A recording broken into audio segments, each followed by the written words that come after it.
Welcome to another episode of Muscle and Fitness Raw with your host, Dr. Jim Stoppani. In this episode, I'm going to teach you the difference between doing the standard deadlift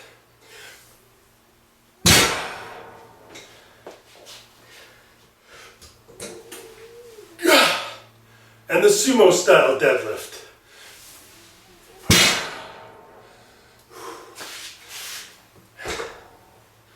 And not just the difference in how to do them, but the difference in the muscle fibers you use when you do each version of the dead. The deadlift is considered the ultimate test in overall body strength. After all, you use both the lower body and the upper body muscles when you perform deadlifts. And it's a great exercise for building overall body strength, but primarily through the hams, glutes, quads, and back. If you've ever watched a powerlifting competition, then you may wonder why some guys use the standard deadlift style, while others prefer the sumo style. That all depends on your biomechanics, in which style you're strongest on. But regardless of whether or not you're a competitive powerlifter, you should definitely be using deadlifts in your workouts. In fact, you should be using both styles of the deadlift. To do the standard deadlift, load a barbell on the floor. Stand over the bar with a stance that has your feet spread about hip width apart. The bar should touch your shins.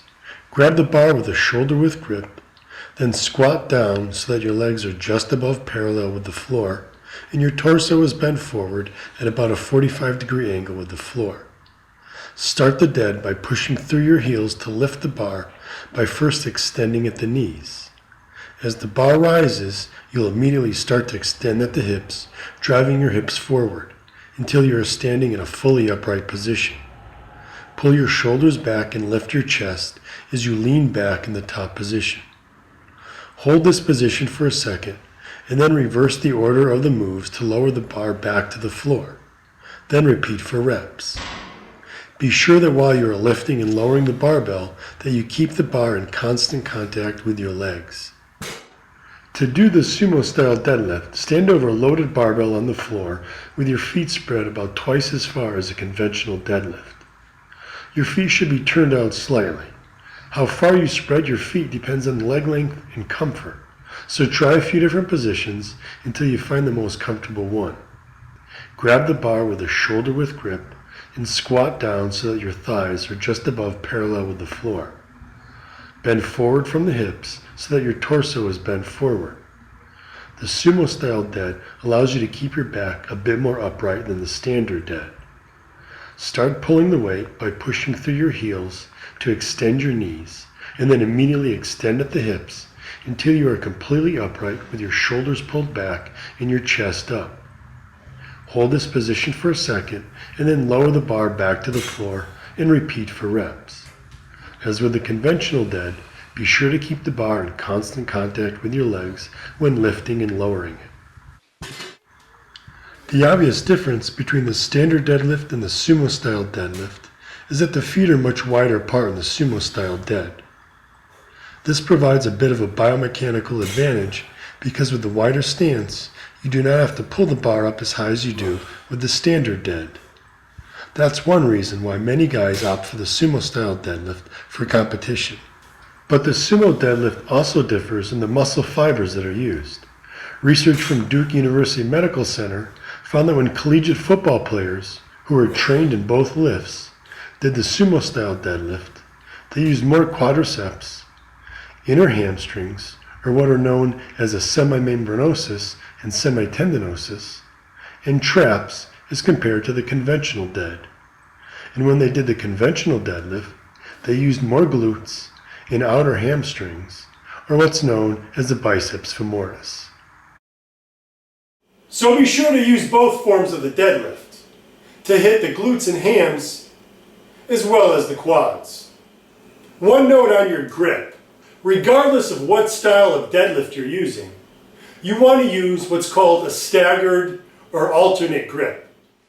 This involves having one hand hold the bar using an overhand grip and the other hand hold the bar using an underhand grip. This grip will prevent the bar from rolling out of your hands and will significantly increase the strength of your grip as well as the strength of your deadlift. In fact, a study I did with the WIDA research group on trained lifters found that when they did the deadlift with a staggered grip, they were able to perform more reps with a given weight than when they did the deadlift with an overhand grip. I also suggest you use weightlifting chalk to keep your grip from slipping. Barbells get covered with oil from other people's hands. Using chalk can keep your grip from slipping, and that'll keep your grip strong and your deadlift strong. And if your grip is on the weak side and holding back your deadlift, then I suggest you use wrist straps. One question I get a lot is where in your training split is it best to do deadlifts? Many bodybuilders consider the deadlift the back exercise and do it on back day.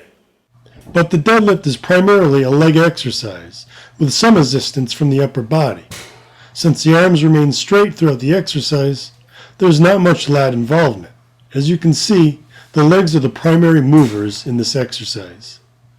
One reason why bodybuilders do deadlifts on back day is due to the fact that the squat is considered the king of leg exercises.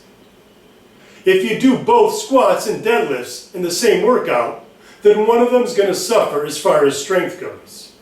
While powerlifters have a dedicated squat day and a dedicated deadlift day, as well as a dedicated bench press day, bodybuilders and the rest of us who aren't competitive powerlifters typically train by muscle group. Since we focus on squats on leg day, we're left with the dilemma of when to do deadlifts. Since it involves some back, many guys do it on back day. However, as you can see from this video, the deadlift is primarily a leg exercise with just minor back involvement. So, the deadlift is best suited for leg day. That's why I suggest for those of you who don't have a dedicated deadlift day to do deads on leg day, despite the fact that you also squat. How do you do this without one of those exercises suffering? By alternating the order that you do them. In one workout, do squats as your first exercise, and then do deadlifts later on in the leg workout. On another leg day, start with deadlifts, and then do squats later in the workout. This way, both of them get a shot to be trained when you're strongest, and neither one will suffer. Be sure to look for more great tips like this and other episodes of Muscle and Fitness Raw right here at muscleandfitness.com.